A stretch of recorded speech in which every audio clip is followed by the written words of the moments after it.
ਸ੍ਰੀ ਵਾਹਿਗੁਰੂ ਜੀ।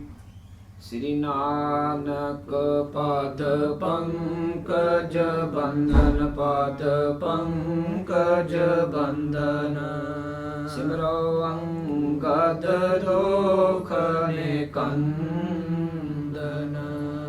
ਅਮਰਦਾਸ ਗੁਰ ਹਿਰਦੈ ਧਿਆਵੋ, ਹਿਰਦੈ ਧਿਆਵੋ।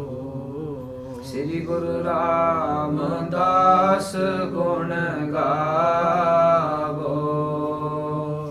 ਗੁਰੂ ਅਰਜਨ ਬਿਘਨਨ ਕੇ ਨਾਸਕ, ਬਿਘਨਨ ਕੇ ਨਾਸਕ। ਸ੍ਰੀ ਹਰਿ ਗੋਬਿੰਦ ਸ਼ੋਭ ਸੁਮਤਿ ਪ੍ਰਕਾਸ਼ਕ। ਗੁਰੂ ਹਰਿ ਰਾਇ ਨਮੋ ਕਰ ਜੋਰੀ, ਨਮੋ ਕਰ ਜੋਰੀ। ਸ੍ਰੀ ਹਰਿ ਕ੍ਰਿਸ਼ਨ ਮਨਾਇ ਬਹੋਰੀ। ਗੁਰੂਦੇਵ ਬਹਾਦਰ ਪਰਮ ਕਿਰਪਾਲਾ, ਪਰਮ ਕਿਰਪਾਲਾ। ਸ੍ਰੀ ਗੁਰੂ ਗੋਬਿੰਦ ਸਿੰਘ ਬਿਸਾਲਾ। ਤਰੁ ਤਰਾ ਵਰ ਪੁਨ ਪੁਨ ਸੀਸਾ, ਪੁਨ ਪੁਨ ਸੀਸਾ। ਬੰਦੋ ਬਾਰ ਬਾਰ ਜਗਦੀਸਾ। ਜਿਸ ਮਹ ਅੰਮ੍ਰਿਤ ਗਿਆਨ ਹੈ, ਮਾਨਿਕ ਭਗਤ ਬੈਰਾਗ। ਸ੍ਰੀ ਗੁਰੂ ਗ੍ਰੰਥ ਸਾਹਿਬ ਉਦਦ, ਬੰਦੋ ਕਰ ਅਨੁਰਾਗ। ਸ੍ਰੀ ਗੁਰੂ ਸ਼ਬਦ ਕਮਾਏ ਜਿਨ, ਜੀਤੇ ਪੰਚ ਵਿਕਾਰ। ਤਿਨ ਸੰਤਨ ਕੋ ਬੰਧਨਾ, ਸਿਰ ਚਰਨਨ ਪਰਤਾਰ। ਏਕ ਓੰਕਾਰ ਸਤਿਗੁਰੂ, ਤੇਹ ਪ੍ਰਸਾਦ ਸਚ ਹੋਏ। ਵਾਹਿਗੁਰੂ ਜੀ ਕੀ ਫਤਿਹ। ਵਿਘਨ ਵਿਨਾਸ਼ਨ ਸੋਏ। ਕਹਾ ਬੁੱਧ ਪ੍ਰਭ ਤੁਛ ਹਮਾਰੀ, ਬਰ ਨ ਸਕੈ ਮਹਿਮਾ ਜੋ ਤਿਹਾਰੀ। ਹਮ ਨ ਸਕਤ ਕਰ ਸਿਫਤ ਤੁਮਾਰੀ, ਆਪ ਲਿਹੋ ਤੁਮ ਕਥਾ ਸੁਧਾਰੀ। ਗਿਆਨ ਧਿਆਨ ਕਿਛ ਕਰਮ ਨ ਜਾਣਾ, ਸਾਰ ਨ ਜਾਣਾ ਤੇਰੀ। ਸਭ ਤੇ ਵੱਡਾ ਸਤਿਗੁਰ ਨਾਨਕ, ਜਿਨ ਕਲ ਰਾਖੀ ਮੇਰੀ। ਸਭ ਤੇ ਵੱਡਾ ਸਤਿਗੁਰ ਨਾਨਕ, ਜਿਨ ਕਲ ਰਾਖੀ ਮੇਰੀ। ਸਤਨਾਮ ਸ੍ਰੀ ਵਾਹਿਗੁਰੂ ਸਾਹਿਬ ਜੀਓ। ਸ੍ਰੀ ਬਾਲਾ ਸੰਧੁਰ ਵਾਚ, ਚਿਤ੍ਰਪਦਾ ਛੰਦ। ਯਾ ਬਿਦ ਖੇਲਤ ਬਾਲਕ ਸੋ ਮਿਲ, ਬੋਲਤ ਬੋਲ ਬਿਲਾਸ ਵਿਸਾਲ। ਭੂਖਤ ਭੂਖਨ ਸੋ ਬਿਨ ਦੂਖਨ, ਕੋ ਖੋਤ ਕਲੂਖਨ ਦੀਨ ਦਇਆਲ। ਭੂਰ ਬਿਦੂਖ ਬਿਦੂਖਨ ਮੈਂ ਤਰ, ਰੂਖਨ ਕੇ ਕਬ ਰਾਜਤ ਸਾਲ। ਬਾਲ ਰਹੇ ਅਲ ਬਾਲਤ ਜਾਲ, ਬਿਲੋਕਤ ਲੋਚਨ ਹੋਤ ਨਿਹਾਲ। ਯਾ ਬਿਦ ਖੇਲਤ ਬਾਲਕ ਸੋ ਮਿਲ, ਬੋਲਤ ਬੋਲ ਬਿਲਾਸ ਵਿਸਾਲ। ਵਾਹਿਗੁਰੂ ਜੀ ਕਾ ਖਾਲਸਾ, ਵਾਹਿਗੁਰੂ ਜੀ ਕੀ ਫਤਿਹ। ਪਤਿਤ ਪਾਵਨ ਭਗਤ ਵਛਲ, ਕਿਰਪਾ ਦੇਖ ਜਾਣੇ ਜੋਤ ਰੂਪ। ਚਬਰ ਛਤਰ ਤਖਤ ਦੇ ਮਾਲਕ, ਪ੍ਰਤੱਖ ਸਤਿਗੁਰੂ। ਤਨ ਤਨ ਸਤਿਗੁਰੂ ਸਾਹਿਬ ਸ੍ਰੀ ਗੁਰੂ ਗ੍ਰੰਥ ਸਾਹਿਬ ਜੀ ਮਹਾਰਾਜ ਦੀ ਪਾਵਨ ਪਵਿੱਤਰ ਹਜ਼ੂਰੀ ਵਿਖੇ ਮਿਲ ਜੁੜ ਬੈਠੀ ਗੁਰੂ ਰੂਪ ਗੁਰੂ ਪਿਆਰੀ, ਗੁਰੂ ਖਾਲਸਾ ਸਾਧ ਸੰਗਤ ਜੀਓ। ਆਪ ਸਾਰੇ ਵਡਭਾਗੀ ਹੋ ਜਿਨ੍ਹਾਂ ਨੇ ਸਤਿਗੁਰਾਂ ਦੀ ਹਜ਼ੂਰੀ ਵਿੱਚ ਬੈਠ ਕਰਕੇ ਸੋ ਦਰ ਸ੍ਰੀ ਰਹਿਰਾ ਸਾਹਿਬ ਜੀ ਦਾ ਪਾਠ ਸਰਵਨ ਕਰਕੇ ਲਾਹਾ ਪ੍ਰਾਪਤ ਕੀਤਾ ਹੈ। ਸਤਿਗੁਰਾਂ ਦੀ ਕਿਰਪਾ ਨਾਲ ਪਿਛਲੇ ਦਿਨਾਂ ਵਿੱਚ ਜੋ ਗੁਰੂ ਖਾਲਸੇ ਦਾ ਨਵਾਂ ਸਾਲ ਚੜ੍ਹਿਆ ਹੈ, ਚੇਤ ਦੇ ਮਹੀਨੇ ਸਤਿਗੁਰ ਦੀ ਚੇਤ ਦੇ ਮਹੀਨੇ ਦੁਆਰਾ ਉਪਦੇਸ਼ ਕਰਦੇ ਹਨ। ਚੇਤ ਗੋਬਿੰਦ ਅਰਾਧੀਆ ਹੋਵੇ ਆਨੰਦ ਕਣਾ, ਸੰਤ ਜਨਾ ਮਿਲ ਪਾਈਐ ਰਸਨਾ ਨਾਮ ਭਣਾ। ਸੋ ਸਾਧ ਸੰਗਤ ਜੀ, ਇੱਕ ਸਾਖੀ ਯਾਦ ਆਉਂਦੀ ਹੈ। ਮਹਾਰਾਜਾ ਰਣਜੀਤ ਸਿੰਘ ਜੀ ਦੇ ਸਮੇਂ ਮਹਾਰਾਜਾ ਰਣਜੀਤ ਸਿੰਘ ਇੱਕ ਨਿਹੰਗ ਸਿੰਘ ਸੀ ਉਸ ਸਮੇਂ, ਤੇ ਉਹ ਨਿਹੰਗ ਸਿੰਘ ਨੇ ਸਤਿਗੁਰੂ ਸ੍ਰੀ ਗੁਰੂ ਗੋਬਿੰਦ ਸਿੰਘ ਸਾਹਿਬ ਜੀ ਮਹਾਰਾਜ ਜੀ ਦੇ ਦਰਸ਼ਨ ਕੀਤੇ ਹੋਏ ਸੀ। ਤਕਰੀਬਨ 200 ਸਾਲਾਂ ਦਾ ਸੀ ਤੇ ਮਹਾਰਾਜਾ ਰਣਜੀਤ ਸਿੰਘ ਜੀ ਨੇ ਫਿਰ ਉਹਦੇ ਦਰਸ਼ਨ ਕਰਨ ਨੂੰ ਬਹੁਤ ਚਾਹੁੰਦੇ ਸੀ ਮਹਾਰਾਜਾ ਰਣਜੀਤ ਸਿੰਘ, ਤੇ ਉਹਨੂੰ ਫਿਰ ਬੁਲਾਉਣਾ ਕੀਤਾ। ਜਦੋਂ ਫਿਰ ਨਿਹੰਗ ਸਿੰਘ ਆ ਕਰਕੇ ਮਹਾਰਾਜਾ ਰਣਜੀਤ ਸਿੰਘ ਨੂੰ ਮਿਲਦਾ ਹੈ, ਮਹਾਰਾਜਾ ਰਣਜੀਤ ਸਿੰਘ ਜੀ ਪੁੱਛਦੇ ਹਨ ਉਹ ਨਿਹੰਗ ਸਿੰਘ ਨੂੰ ਕਿ ਤੁਸੀਂ ਸਤਿਗੁਰੂ ਸ੍ਰੀ ਗੁਰੂ ਗੋਬਿੰਦ ਸਿੰਘ ਸਾਹਿਬ ਜੀ ਮਹਾਰਾਜ ਜੀ ਦੇ ਦਰਸ਼ਨ ਕੀਤੇ ਹਨ, ਤੁਸੀਂ ਦੱਸੋ ਥੋੜ੍ਹਾ ਜਿਹਾ ਕਿੱਦਾਂ ਦੇ ਸੀ ਸਤਿਗੁਰੂ ਸ੍ਰੀ ਗੁਰੂ ਗੋਬਿੰਦ ਸਿੰਘ ਸਾਹਿਬ ਜੀ ਮਹਾਰਾਜ। ਤੇ ਫਿਰ ਉਸ ਵੇਲੇ ਨਿਹੰਗ ਸਿੰਘ ਫਿਰ ਉਹ ਪ੍ਰਸ਼ਨ ਦਾ ਉੱਤਰ ਦੇਣ ਲੱਗੇ, ਕਹਿਣ ਲੱਗੇ ਕਿ ਸਤਿਗੁਰੂ ਸ੍ਰੀ ਗੁਰੂ ਗੋਬਿੰਦ ਸਿੰਘ ਸਾਹਿਬ ਜੀ ਮਹਾਰਾਜ ਸਦਾ ਵਾਸਤੇ ਜੋ ਜੰਗ ਲਈ ਤਿਆਰ ਬਰ ਤਿਆਰ ਰਹਿੰਦੇ ਸੀ, ਸਦਾ ਵਾਸਤੇ ਜੰਗ ਲਈ ਤਿਆਰ ਬਰ ਤਿਆਰ, ਕਮਰ ਕੱਸਾ ਜੰਗ ਲਈ ਤਿਆਰ ਬਰ ਤਿਆਰ ਕੱਸਿਆ ਹੁੰਦਾ ਸੀ, ਤਿਆਰ ਬਰ ਤਿਆਰ ਰਹਿੰਦੇ ਸੀ ਸਤਿਗੁਰੂ ਸ੍ਰੀ ਗੁਰੂ ਗੋਬਿੰਦ ਸਿੰਘ ਸਾਹਿਬ ਜੀ। ਇਸ ਤਰ੍ਹਾਂ ਦਾ ਸੁਭਾਅ ਸੀ ਸਤਿਗੁਰਾਂ ਦਾ। ਤੇ ਫਿਰ ਨਾਲ ਦੀ ਨਾਲ ਮਹਾਰਾਜਾ ਰਣਜੀਤ ਸਿੰਘ ਤੇ ਨਿਹੰਗ ਸਿੰਘ ਕਹਿਣ ਲੱਗੇ ਕਿ ਇੱਕ ਦਿਨ ਦੀ ਗੱਲ ਹੈ ਜਦੋਂ ਉਸ ਨਿਹੰਗ ਸਿੰਘ ਨੂੰ ਸਤਿਗੁਰੂ ਸ੍ਰੀ ਗੁਰੂ ਗੋਬਿੰਦ ਸਿੰਘ ਸਾਹਿਬ ਜੀ ਮਹਾਰਾਜ ਦੀ ਜੋ ਚਰਨ ਛੋਹ ਹੈ ਉਹ ਪ੍ਰਾਪਤ ਹੋਈ ਹੈ। ਤੇ ਜਦੋਂ ਫਿਰ ਚਰਨ ਛੋਹ ਪ੍ਰਾਪਤ ਹੋਈ ਉਹ ਨਿਹੰਗ ਸਿੰਘ ਨੂੰ, ਉਸੇ ਹੀ ਵਕਤ ਜੋ ਰੋਮ ਰੋਮ ਕਰਕੇ ਉਹ ਨਿਹੰਗ ਸਿੰਘ ਦੇ ਸਰੀਰ ਵਿੱਚ ਸਵਾਸ ਸਵਾਸ ਜੋ ਨਾਮ ਵੱਜਣ ਲੱਗ ਗਿਆ ਸੀ ਸਦਾ ਵਾਸਤੇ, ਫਿਰ ਉਹ ਸਦਾ ਵਾਸਤੇ ਆਨੰਦ ਪ੍ਰਾਪਤ ਹੋ ਗਿਆ ਸੀ ਉਹਨੂੰ। ਤੇ ਸਾਧ ਸੰਗਤ ਜੀ, ਇਸੇ ਹੀ ਤਰ੍ਹਾਂ ਜਦੋਂ ਅਕਾਲ ਪੁਰਖ ਵਾਹਿਗੁਰੂ ਗੁਰੂਆਂ ਦੀ ਚਰਨ ਛੋਹ ਪ੍ਰਾਪਤ ਹੁੰਦੀ ਹੈ, ਉਹ ਫਿਰ ਨਾਮ ਫਿਰ ਰੋਮਾਂ ਵਿੱਚ ਸਵਾਸ ਸਵਾਸ ਵੱਜਣ ਲੱਗ ਜਾਂਦਾ ਹੈ, ਆਨੰਦ ਪ੍ਰਾਪਤ ਹੋ ਜਾਂਦਾ ਹੈ। ਤੇ ਇਸੇ ਹੀ ਤਰ੍ਹਾਂ ਸਤਿਗੁਰ ਚੇਤ ਦੇ ਮਹੀਨੇ ਦੁਆਰਾ ਉਪਦੇਸ਼ ਕਰਦੇ ਹਨ। ਚੇਤ ਗੋਬਿੰਦ ਅਰਾਧੀਆ ਹੋਵੇ ਆਨੰਦ ਕਣਾ। ਚੇਤ ਦਾ ਮਹੀਨਾ ਇਸ ਹੀ ਕਰਕੇ ਉਦਾਂ ਹੀ ਸਫਲ ਹੋ ਸਕਦਾ ਕਿ ਗੋਬਿੰਦ ਆਰਾਧੀ ਹੈ, ਜੇ ਅਕਾਲ ਪੁਰਖ ਵਾਹਿਗੁਰੂ ਪਰਮੇਸ਼ਰ ਨੂੰ ਆਰਾਧਨਾ ਕਰੀਏ, ਹੋਵੇ ਆਨੰਦ ਕਣਾ। ਫਿਰ ਉਸ ਅਕਾਲ ਪੁਰਖ ਵਾਹਿਗੁਰੂ ਪਰਮੇਸ਼ਰ ਦੀ ਆਰਾਧਨਾ ਕਰਕੇ ਫਿਰ ਉਹ ਸਦਾ ਵਾਸਤੇ ਜਿਹੜਾ ਆਨੰਦ ਘਣਾ ਉਹ ਆਨੰਦ ਪ੍ਰਾਪਤ ਹੁੰਦਾ ਹੈ ਸਾਡੇ ਵਿੱਚ। ਤੇ ਫਿਰ ਉਹ ਆਨੰਦ ਕਿੱਦਾਂ ਪ੍ਰਾਪਤ ਕਰੀਏ? ਸੰਤ ਜਨਾਂ ਮਿਲ ਪਾਈਐ ਰਸਨਾ ਨਾਮ ਭਣਾ। ਸੋ ਗੁਰੂ ਦੀ ਸਾਧ ਸੰਗਤ ਵਿੱਚ ਆ ਕਰਕੇ ਸੰਤ ਜਨਾਂ ਨੂੰ ਨਾਲ ਮਿਲਣਾ ਕਰਕੇ ਸੰਤ ਜਨਾਂ ਮਿਲ ਪਾਈਐ। ਉਹ ਸੰਤ ਕਿਹੜੇ ਹਨ? ਜਿਨ੍ਹਾਂ ਸਾਸ ਗਿਰਾਸ ਨ ਵਿਸਰੈ, ਹਰ ਨਾਮਾ ਮਨ ਮੰਤ, ਤਨ ਸੇ ਸਈ ਨਾਨਕਾ ਪੂਰਨ ਸੋਈ ਸੰਤ। ਉਹ ਸੰਤ ਜਨ ਉਹ ਹਨ ਜਿਹੜੇ ਸਤਿਗੁਰੂ ਅਕਾਲ ਪੁਰਖ ਵਾਹਿਗੁਰੂ ਦੇ ਨਾਮ ਦੇ ਰੰਗ ਵਿੱਚ ਭਿੱਜੇ ਹੋਏ ਹਨ। ਉਹਨਾਂ ਦੀ ਸੰਗਤ ਕਰਕੇ, ਉਹਨਾਂ ਨਾਲ ਮਿਲ ਕਰਕੇ ਰਸਨਾ ਨਾਮ ਭਣਾ।